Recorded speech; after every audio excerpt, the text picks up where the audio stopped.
A pleasure to meet all at last, and welcome back to Films I Should Have Talked About Years Ago. So, for Season 2 of Films I Should Have Talked About Years Ago, I feel like that enough time has passed, up until the point where it's time to talk a bit about a more recent movie. One that actually just came out last month, in August 2022. We got the most recent entry into the world of Dragon Ball related movies. Dragon Ball Super Hero. Basically, one of the latest known instances of Dragon Ball Super being utilized in the franchise. And I really have to say, it's got to be by far the best that they've ever put together in all of Super.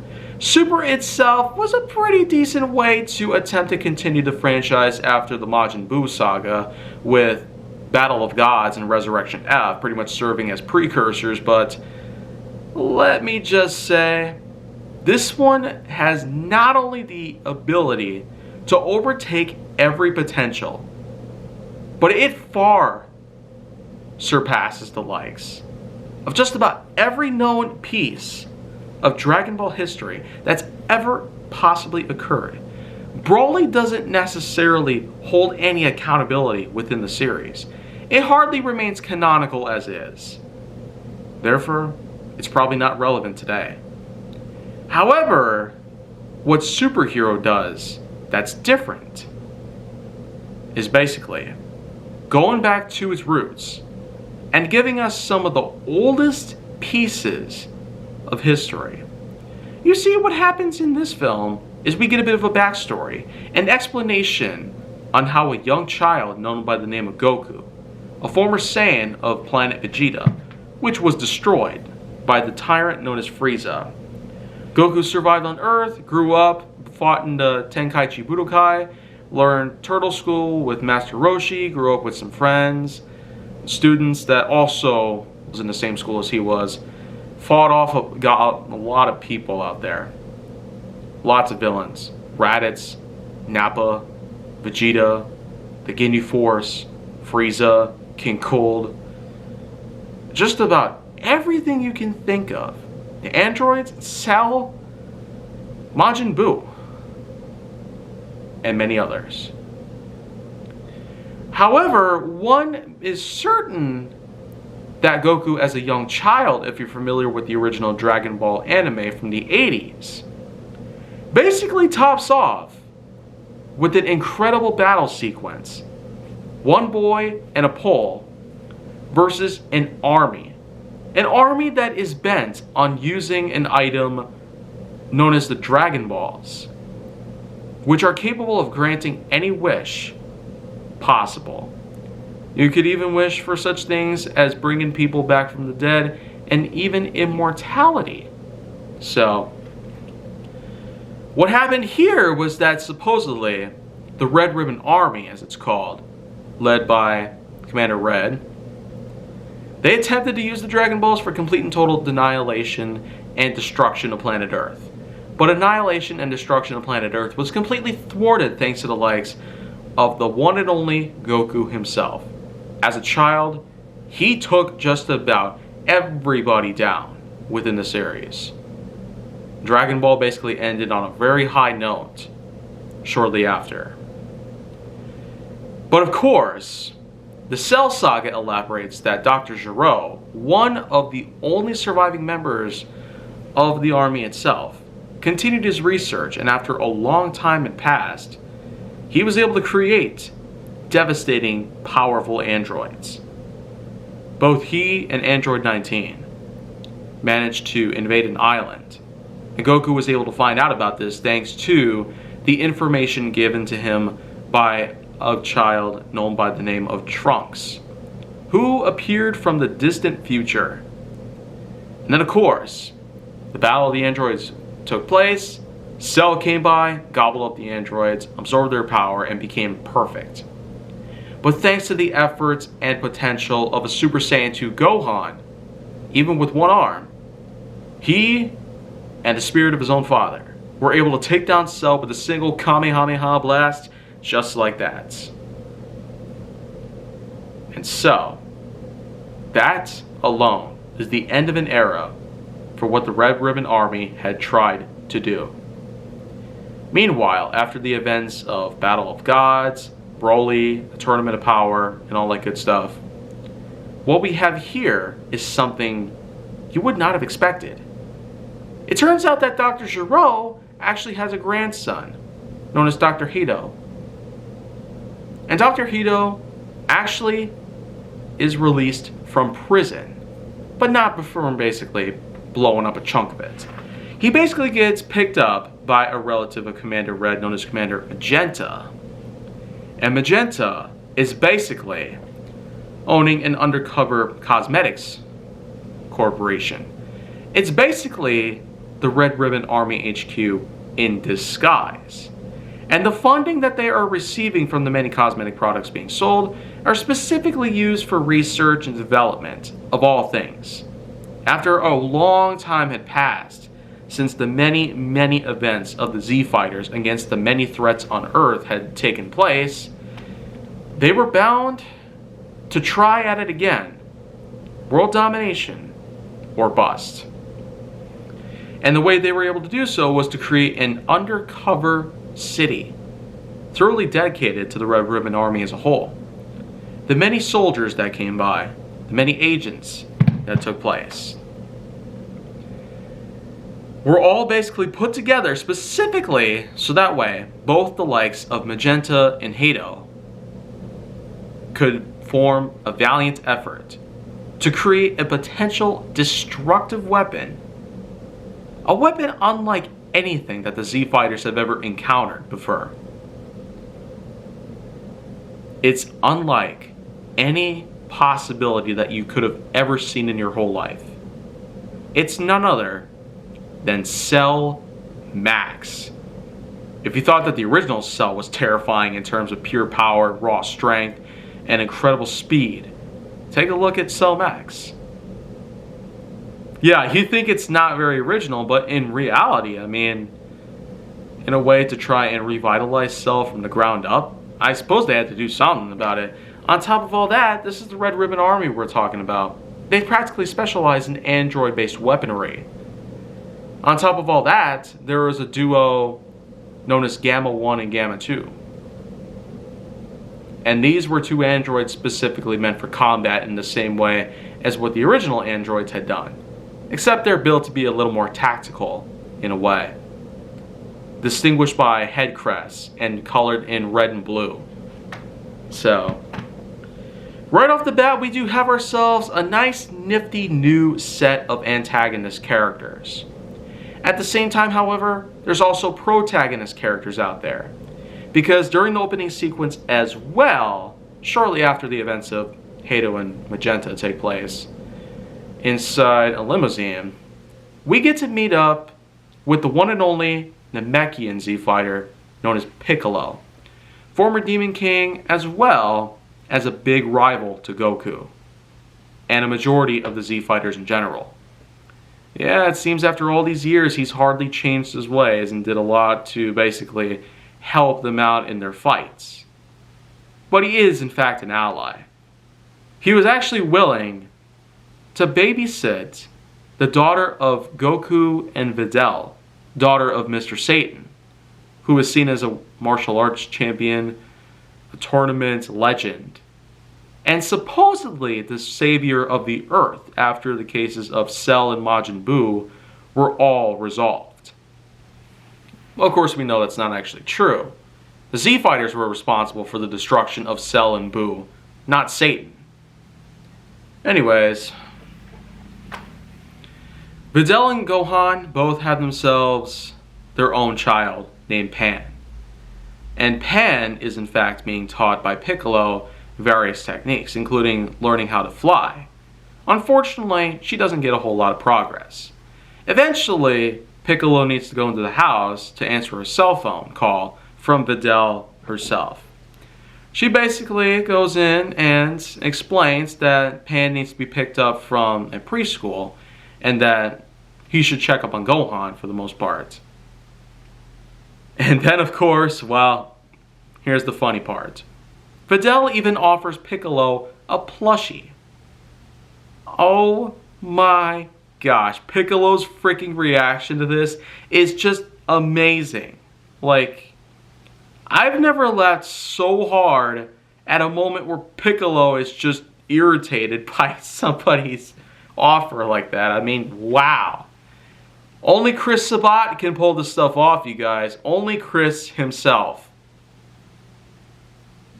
But let's not forget, he not only plays Piccolo in Dragon Ball, he's also been a handful of other characters, including the majority of the Ginyu Force, and even the one and only Prince of Saiyans, Vegeta. Prince Vegeta. Not the king, his father, or Namek itself. There's a planet, there's his father, and then there's him. All named Vegeta, so that's just basically what that's all about. Moving on though. A lot of things basically take place, until eventually it's noted that the Red Ribbon Army is in fact planning on wiping out the Z Fighters from existence, because they apparently convinced Dr. Hato that they are a threat to society. I especially do love the part though that takes place within the headquarters that Piccolo himself is infiltrating just to get heads up intel on what's happening. And especially, you gotta love the part where Dr. Hato's eating a bunch of sandwich cookies. He's basically been doing that since the first sequence of the movie. I mean, how many of those is he capable of eating? Anyways, Piccolo does find out that they do in fact plan on complete annihilation of the Z Fighters themselves. The release of Cell Max would also become apparent to him and eventually to the rest of the Z Fighters themselves. But let's not forget, another really good part of this is Piccolo visiting Gohan's house. He's apparently studying, working to basically have some entomology skills put together.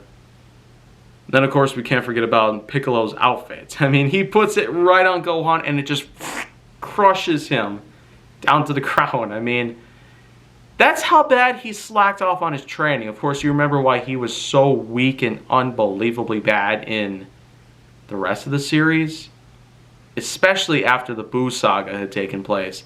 Pretty much everybody else has gotten more screen time by this point than he's ever had.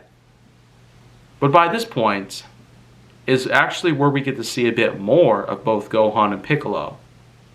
I'll elaborate a little more on that pretty soon, but what the real big picture here is, though, is that now there's a new threat at hand. If you thought that the original threat based on the android and Cell, all that, were bad, check this out. Piccolo gets a first-hand look at the Gamma units, especially starting off with Gamma 2, and then of course, he just goes in, making him think that he basically died in the explosion that was brought upon him. So, of course, Piccolo's disguise would become a bit more handy though, as he would eventually be asked to go pick up Pan from preschool again, and then, well, at the same time, as basically his new disguise, he is asked by the leader of the troops, pretty much, the general, to go out searching for Pan herself. And this was a pretty nice mashup here, because after all, Piccolo was supposed to go pick up Pan in the first place. But, of course, we cannot forget the sequence that happens here. They're supposed to play it out like Pan got kidnapped, and supposedly force Gohan, Videl, and probably everybody else who was on Earth at the time to go in and rescue Pan. Of course, they actually tried their hardest to convince the likes of Goku, Vegeta, and etc. to come down to Earth as well to help in the fight. But of course, it's unsuccessful. And that's because of two things. One, the Dragon Balls were not used in any way possible to bring any of them down to Earth from Beerus's planet. And that's because they are in fact off-world training on Beerus's planet, which we do get to see for a little while at least. In a scene where Whis simply explains they are not to transform or use special attacks like Kamehamehas and Gallic guns or whatever, Goku and Vegeta are basically just meant to punch and kick at each other, do every single one of their basic moves as possible, all in base form. It carries on for quite a while.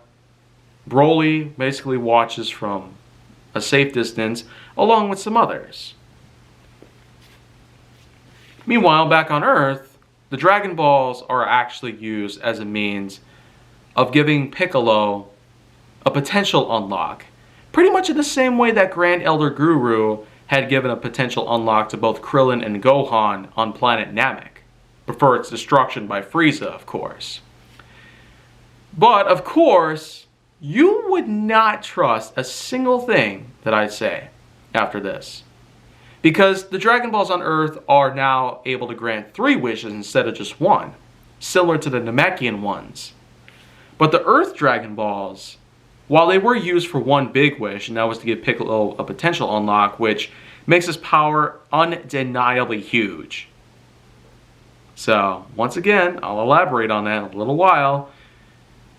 But the other 2 wishes were basically used to give Bulma, Vegeta's wife, and leader of Capsule Corporation, better looks. I mean, how ridiculous do you think it would be? Like, imagine if you had yourself a mystical item of some sort, and it would be all up to you to save the world with it. You use all the wishes on your own body. I could never possibly ask to have my body completely slimmed down and make myself look completely better and also feel better. I would use these wishes a little bit more wisely. If Dragon Balls are real, nonetheless, or if there's something similar to them, I would definitely not waste it on nothing. I would just use these wishes wisely, by any means. So the thing is, everybody who's on Earth is pretty much screwed. Nobody who is of higher power, Goku, Vegeta, Broly, etc., none of whom are capable of coming back to Earth on their own, at least not without Whis' help. But that's simply because Whis himself would not actually answer the special communication device that Bulma keeps around hidden in her lab, which isn't really a typical thing that happens, so it's probably for a really good reason. So the thing is, it's up to the Z Fighters themselves, Piccolo, Gohan, Goten, Trunks, present Trunks that is, as well as everybody else that they could possibly find. Krillin, Android 18, and everybody else that they could get to come by and help in the fight. Well, it's basically an all-out battle that happens. But wouldn't you trust a single thing that I said, if, of course, there's a moment in one particular scene, Pan's being held hostage by Piccolo, still in disguise, of course. But they both know exactly what they're doing. They plan on provoking Gohan's incredibly high power as well as his rage, which further amps up his immense power already as is. And they simply are able to accomplish this by making it seem like Pan is in pain and in trouble. So much so that Gohan becomes incredibly angered by this. He transforms all out into his mystic form that was granted to him by the Kaioshin in the land of the Kais. The Elder Kai basically danced around him for 20 solid hours, giving him a power boost that is unlike any Super Saiyan form ever imagined. It's essentially the mystic form, as it's called. So the thing is, Gohan's at his maximum power now, possibly even higher because of his rage boost. And then of course there comes the moment you're all waiting for. The likes of everybody else joining in the fight. Even with the incredibly powerful form of Gotenks. Or at least the attempt at creating the ultimate power of Gotenks with the fusion dance done by Goten and Trunks. Unfortunately, they fumble on the finger portion like this. That causes them to transform into a fat version of Gotenks. Fat tanks, if you will. So, of course, this isn't the first time that we've seen an actual fumbling of the fusion itself done on screen. Of course, it's taken a while for Goten and Trunks to learn how to do the fusion dance correctly every time they want to turn into Gotenks. On top of all that, well, we've seen Goku and Vegeta do the same thing in Broly. They try to go into a form known as Gogeta, but they fail a few times. Anyways, here comes the important part at hand. After some time that passes, the Gamma 1 and Gamma 2 are pretty much at a point where they don't feel the need to fight any longer. After some lies are pretty much dispelled and proof basically just takes place all over the place. All sorts of things happen. There comes the point where every single main character all come together to face the newly awakened Cell Max. Commander Magenta simply put it straight that Cell Max would be the ultimate being possible. And Dr. Hedo simply tries his best to reverse the process, but it's just no good. He basically somehow survives the initial wrath of Cell Max's attacks, and then there basically comes the point you've been waiting for, the possible redemption of Gohan and Piccolo, because they were seen as some of the most powerful fighters, just as Goku and Vegeta had proved as well. In this case, however, it's a bit of a different algorithm, because what we see here is Piccolo gets dropped down a pretty massive height, and he comes back with the realization that he has his own potential unlock. He manages to tap into this newly formed power of his until eventually a fuse gets switched inside him. His skin changes color, and he rises up gigantic in size, beef, muscular, and undeniably powerful as is. This was canonically known as Piccolo Orange, due to his skin color being orange instead of green like he usually is. So this exact form is formidable enough to withstand Cell Max, possibly even overpower him, but the thing is, and unfortunately, only went along so far.